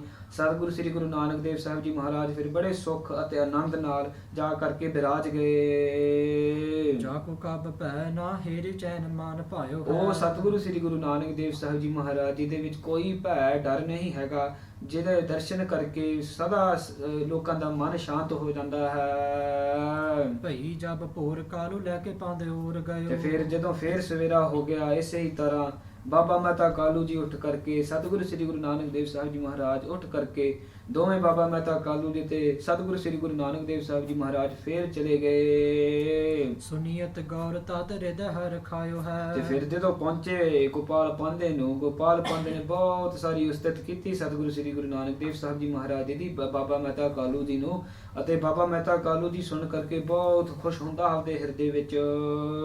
ਆਂਦੇ ਨੇ ਹਕਾਰ ਲੀਨ ਬਾਲਨ ਤੇ ਜੁੜਾ ਕੀਨ। ਇਸ ਤਰ੍ਹਾਂ ਫਿਰ ਜਦੋਂ ਬਹੁਤ ਸਾਰੇ ਜੋ ਉਸਤਤੀ ਕੀਤੀ ਸ੍ਰੀ ਗੁਰੂ ਨਾਨਕ ਦੇਵ ਸਾਹਿਬ ਜੀ ਮਹਾਰਾਜ ਦੀ ਬਾਬਾ ਮਹਿਤਾ ਕਾਲੂ ਜੀ ਨੂੰ, ਇਸ ਤਰ੍ਹਾਂ ਫਿਰ ਜੋ ਬਾਬਾ ਮਹਿਤਾ ਕਾਲੂ ਜੀ ਸੀ ਉਹ ਫਿਰ ਜਾ ਕਰਕੇ ਸਤਿਗੁਰਾਂ ਨੂੰ ਛੱਡ ਕਰਕੇ ਉਹ ਸ੍ਰੀ ਗੁਰੂ ਨਾਨਕ ਦੇਵ ਸਾਹਿਬ ਜੀ ਮਹਾਰਾਜ ਜੀ ਨੂੰ ਕੱਲਿਆਂ ਨੂੰ ਸੱਦ ਕਰਕੇ ਉਹ ਇੱਧਰ ਨੂੰ ਆ ਕਰਕੇ ਸ੍ਰੀ ਬਾਬਾ ਮਹਿਤਾ ਕਾਲੂ ਜੀ ਚਲੇ ਗਏ ਘਰ ਨੂੰ। ਲੇਖੇ ਹੋ ਕੀ ਸਿੱਖ ਦੀਨ ਨਾਨਕ ਸੁਜਾਨ ਸੋ ਜਿਸ ਤਰ੍ਹਾਂ ਪਿਛਲੇ ਕੱਲ ਗੋਪਾਲ ਪਾਂਦੇ ਨੇ ਸ੍ਰੀ ਗੁਰੂ ਨਾਨਕ ਦੇਵ ਸਾਹਿਬ ਜੀ ਮਹਾਰਾਜ ਜੀ ਨੂੰ ਬੁਲਾ ਕਰਕੇ ਗਿਣਤੀ ਦੀ ਸਿਖਾਉਣਾ ਕੀਤਾ ਸਤਿਗੁਰਾਂ ਨੂੰ, ਇਸੇ ਹੀ ਤਰ੍ਹਾਂ ਦੂਸਰੇ ਬਾਲਕਾਂ ਤੋਂ ਪਹਿਰੇ ਸੱਦ ਕਰਕੇ ਸ੍ਰੀ ਗੁਰੂ ਨਾਨਕ ਦੇਵ ਸਾਹਿਬ ਜੀ ਮਹਾਰਾਜ ਜੀ ਨੂੰ ਫੇਰ ਜੋ ਇਹ ਪੜਾਉਣਾ ਕੀਤਾ। ਤੁਸਨੀ ਕਪਾਏ ਪਾਦਾ ਬਾਰ ਬਾਰ ਕਹੇ ਬਚ। ਅਤੇ ਇਸ ਵਾਰੀ ਜਦੋਂ ਗੋਪਾਲ ਪਾਂਦਾ ਪੜਦਾ ਹੈ ਬਾਰ-ਬਾਰ, ਇਸ ਵਾਰੀ ਸ੍ਰੀ ਗੁਰੂ ਨਾਨਕ ਦੇਵ ਸਾਹਿਬ ਜੀ ਮਹਾਰਾਜ ਜੀ ਮੁਖ ਤੋਂ ਚੁੱਪ ਹੋ ਗਏ ਹਨ। ਕੈਸੇ ਤੂੰ ਨਾ ਬੋਲੇ ਅੱਜ ਸੁਣੇ ਦੋਨੇ ਕਾਨ ਕੋ। ਤੇ ਫਿਰ ਗੋਪਾਲ ਪਾਂਦੇ ਪੁੱਛਦਾ ਹੈ ਸਤਿਗੁਰੂ ਨੂੰ ਕਿ ਅੱਜ ਕਿਉਂ ਤੂੰ ਚੁੱਪ ਹੋ ਗਿਆ? ਕੱਲ ਤਾਂ ਬੜੇ ਵਿਧੀ ਢੰਗ ਨਾਲ ਤੂੰ ਬੜੇ ਸੋਹਣੇ ਤਰੀਕੇ ਨਾਲ ਜੋ ਪੜਦਾ ਸੀ ਕੱਲ, ਅੱਜ ਕਿਉਂ ਚੁੱਪ ਹੋ ਗਿਆ ਤੂੰ? ਭਲੀ ਬਿਦ ਕਾਲ ਪੈੜੀ ਪਟਿਓ ਤੂੰ ਵਿਸਾਲ ਸਭ। ਜਿਸ ਤਰ੍ਹਾਂ ਤੂੰ ਕੱਲ ਪੜਦਾ ਸੀ ਤੂੰ ਉਦਾਂ ਹੀ ਪੜ। ਤੈਸੇ ਅਬ ਪੜੋ ਹੈਰੋ ਔਰ ਲਰਕਾਨ ਕੋ। ਕਿਉਂ ਕਰਕੇ ਜਦੋਂ ਤੂੰ ਵੱਡਾ ਹੋਗਾ ਇਹ ਜਿਹੜੀ ਸਾਰੀ ਪੜਾਈ ਹੈ ਤੇਰੇ ਵਧੀਆ ਹੋਗੀ, ਵੱਡੇ ਹੋ ਕਰਕੇ ਕੰਮ ਆਉਗੀ। ਹੋਵੇ ਵੱਡੋ ਜਬ ਪੜਿਓ ਕਾਜ ਆਵੇ ਤਬ। ਸੋ ਇਸ ਕਰਕੇ ਜਿਸ ਤਰ੍ਹਾਂ ਤੂੰ ਕੱਲ ਪੜਦਾ ਸੀ ਸਹੀ ਢੰਗ ਨਾਲ ਸਹੀ ਵਿਧੀ ਨਾਲ, ਇਸੇ ਹੀ ਤਰ੍ਹਾਂ ਗੋਪਾਲ ਪਾਂਦੇ ਸ੍ਰੀ ਗੁਰੂ ਨਾਨਕ ਦੇਵ ਸਾਹਿਬ ਜੀ ਮਹਾਰਾਜ ਨੂੰ ਕਹਿ ਰਹੇ ਹਨ ਕਿ ਜਿਸ ਤਰ੍ਹਾਂ ਕੱਲ ਪੜਦਾ ਸੀ ਉਦਾਂ ਹੀ ਤੂੰ ਪੜ।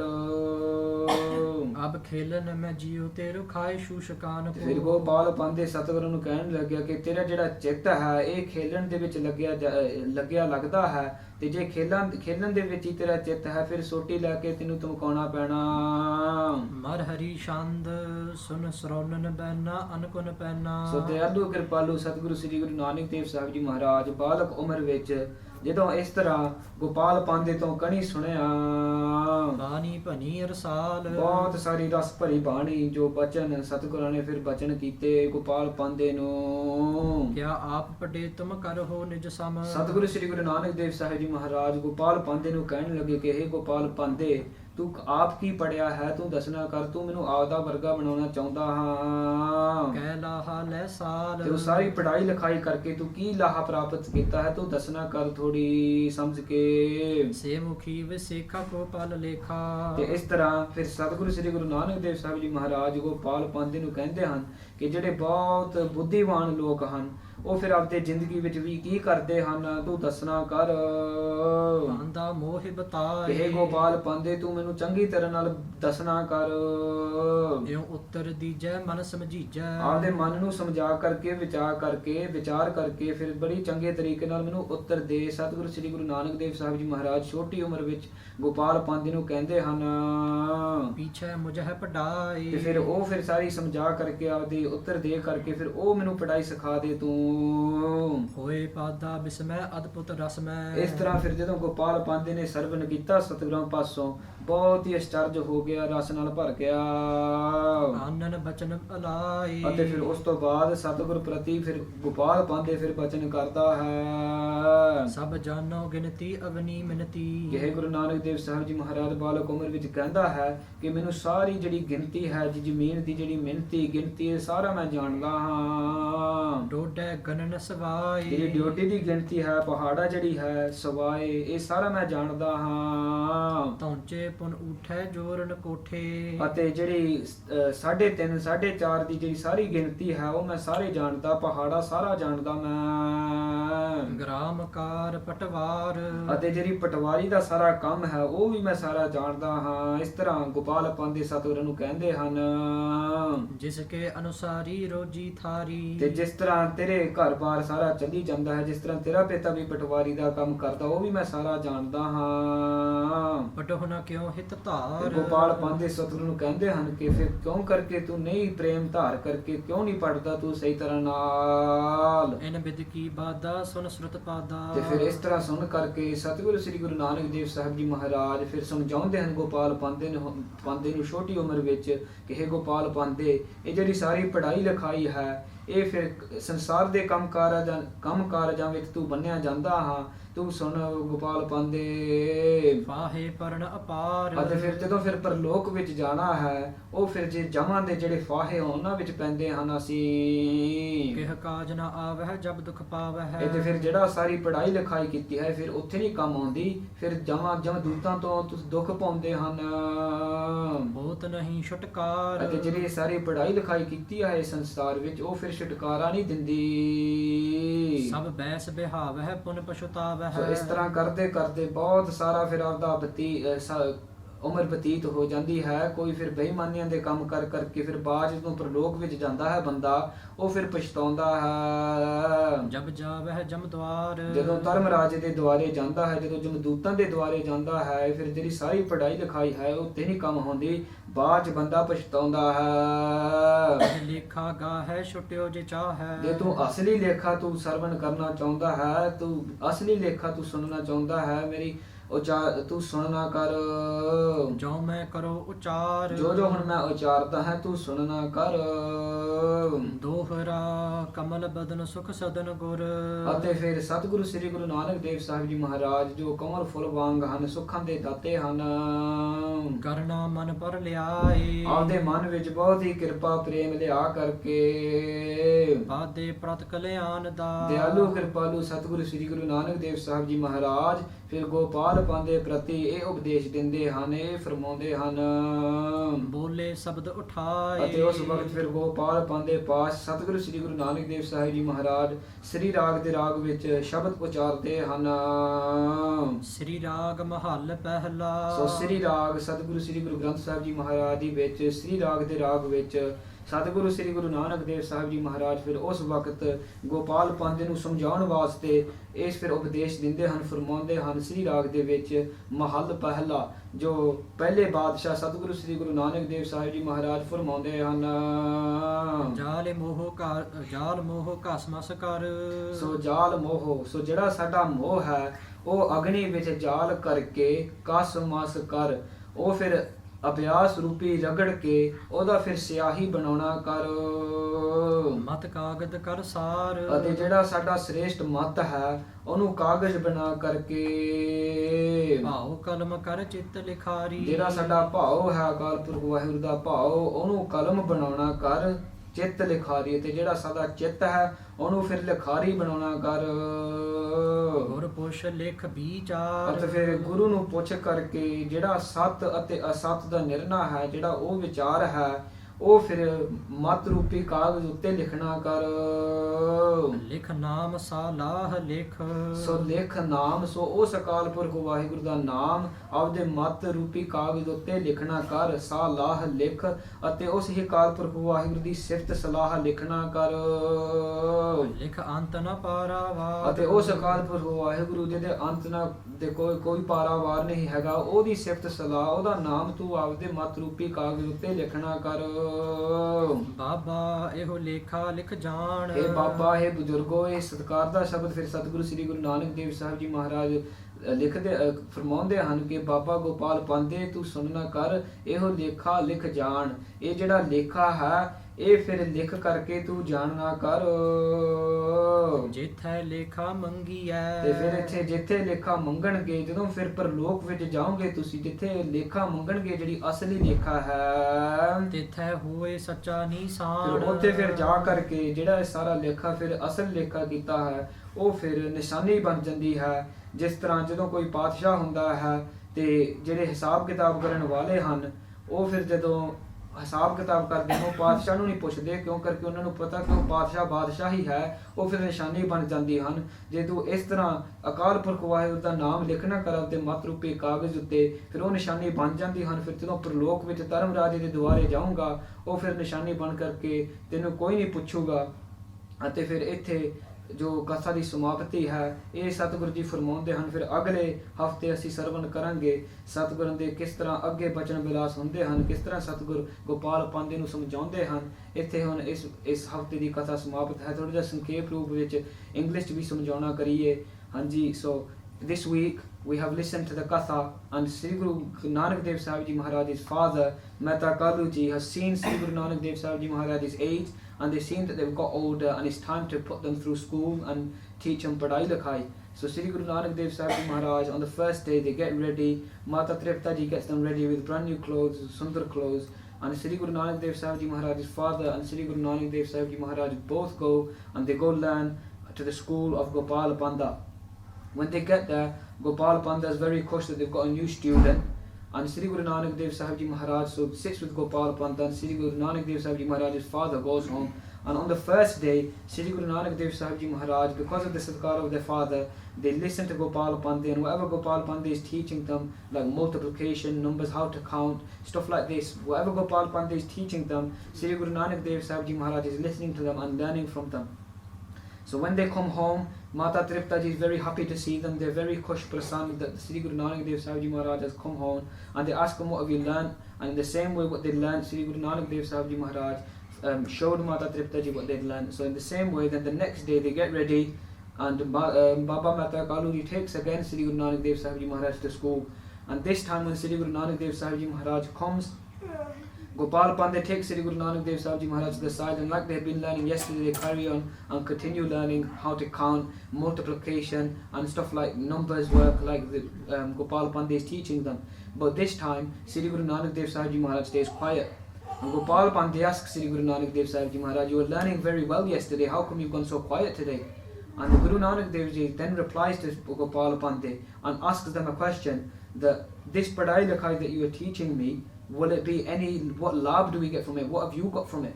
And Gopal Panda tries to say, I know all the ginti of the world, I know how work, patawari, landlords, I learned this Padai Likhai that will allow me to, when I get older, I'll be able to earn a living. And Sri Guru Nanak Dev Sahib Ji Maharaj then teaches Gopal Panda and samjhas Gopal Panda that this Padai Likhai that we waste time learning all our life, this will not help us when we go to Parlok after death. When we go to the door of Dharmaraja and we have to give the lekha, this Padai Likhai that we spend time all our life, that when we grow older and we do Beimani da kam, this Padai Likhai that we learn is a waste of time because we don't spend our time meditating on Akal Purkh Vaheguru. And when we go to Dharmaraja's Dwar and when they ask for the lekha, because we just spent our time in this world wasting our time, then we get the Jamduts causes a lot of problem and a lot of harm, and the Jamduts then you will go through a lot of dukh from the Jamduts. And then Sri Guru Nanak Dev Ji samjhas the true lekha, and when they describe the true lekha, they uchara shabad in Sri Rag of the Sri Rag of Guru Granth Sahib Ji Maharaj. They uchara shabad Guru Nanak Dev Ji Sahib Ji, and this is the shabad. Fir padho ji. Sri Rag Mahal Pehla. So the first Guru Sri Guru Nanak Dev Sahib Ji Maharaj, the first king in Sri Rag, they uchar the shabad. Jal Moh Kasmas Kar. So Sri Guru Nanak Dev Sahib Ji Maharaj teaches Gopal Pante, and they say Jal Moh. So emotional attachment, that we need to burn this. We need to burn this, because this is how they used to make ink back in the day. So they say we need to burn this, and through abhyas, through meditation, then we grind it and make it into ink. Hanji. Mat Kagad Kar Sar. And then our intellect, our mat, we need to make that into a paper and use it as paper. Hanji. Pao Kalam Kar Chit Likhari. And then the love, devotion that we have for Akal Purkh Waheguru, we need to make that the pen.